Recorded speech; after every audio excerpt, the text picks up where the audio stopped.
Vai chegando nota 1000. Coloca-se nota 1000. Vamos à partida. Tudo pronto, todas colocadas lá por fora. Elegant Purse.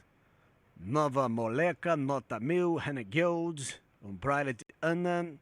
Oxfordshire, atenção, foi dada a partida para o sétimo par, hipoteticamente ligeiro escapou na frente, um corpo inteiro, Oxfordshire em segundo com Hard Choice, lá por fora terceiro, segundo vai passando de passagem, meio corpo de vantagem, hipoteticamente em segundo, Oxfordshire em terceiro, atacada pela Elegant Purse juntamente com Hannah Gold, em quinto Oxfordshire, em sexto Nova Moleca, em sétimo nota 1000, oitavo Brilliant, na última colocação Camille, as competidoras vão passando da primeira para a segunda metade da grande curva, Hard Choice tem a ponta, 2 e 3, Elegant Purse em segundo, em terceiro, hipoteticamente, em quarto, Nova Moleca, em quinto, Hannah Gold, em sexto, nota 1000, sétimo, Oxfordshire, oitavo, Brilliant Anna, e último, Camille, contorna a curva de chegada e entram pela reta final, Hard Choice aqui por fora, Elegant Purse já se apresenta por fora em segundo, hipoteticamente em terceiro, Nova Moleca, aparece em quarto, Oxfordshire em quinto, a 400 do vencedor, Hard Choice tem vantagem, Elegant Purse em segundo, a Nova Moleca aqui por fora, a Nova Moleca avança por fora, já tomou o segundo, a Nova Moleca avança sobre a Hard Choice,